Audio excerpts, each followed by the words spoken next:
Well, the Galerie Gmurzynska is sort of an unusual and rare gem. It's one of those galleries that, starting with Christina's mother, Antonina Gmurzynska, in 1965, focused early on well-researched major publications, obviously starting with the Russian avant-garde. So the gallery was definitely a connoisseurship gallery, one that had major clients like Heine Thyssen, Peter Ludwig, very big, important, knowledgeable collectors. Times have changed and we've adapted to the changing times. It's not a gallery that looks back on its past and lives from it. It cherishes it and it takes it as an obligation, but we've gone with the times. And I think one addition that Christina and I over the last 25 years have managed to achieve is that we make classic modern relevant for today's times. My grandmother founded the gallery in 1965 and she was from Poland and she came to Germany not ever having been involved with a commercial business. So she worked in a museum in Poland and she opened this amazing gallery in Cologne. She always had this love for art and she opened this gallery out of passion for art, out of working with artists, working with paintings. Yeah, it was a center, I think it was like Cologne in Europe and New York. The major building that we had in Cologne was really architectonically something that became a trademark of the gallery. So in terms of branding, I think that had been a very important element.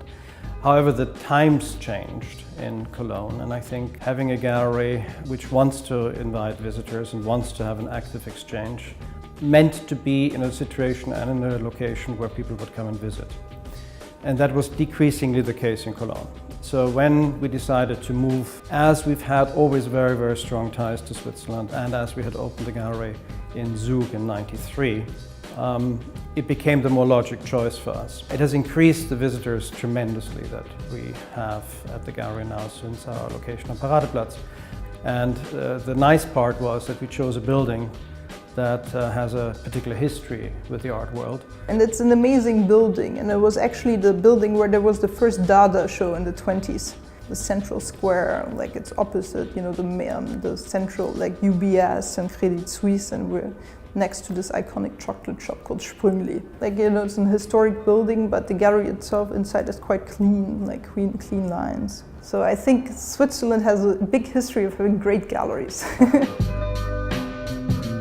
It really depends what we're just preparing. We're we're not the sort of gallery that reminisces about what we, did before, because there's we gave out over 200 publications, made over 200 catalogs, and then it depends, is there an art fair coming up, or we're just, preparing a new exhibition. So I always love the new project the best in a way, so, I'm always excited being involved in a new project.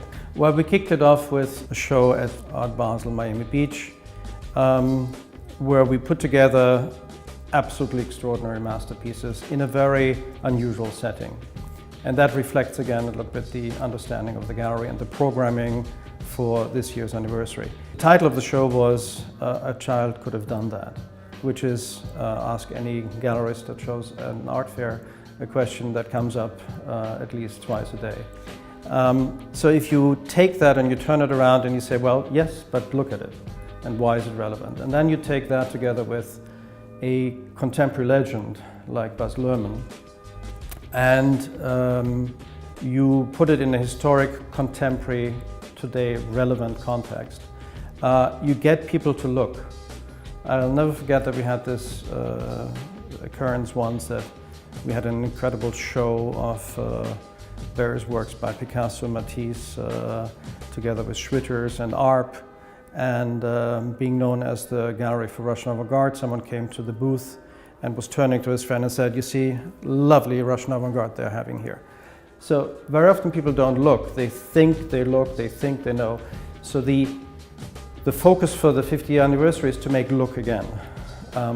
Start fresh, look at the old material as well as the new, and refocus your eye and your attention through means that are unusual.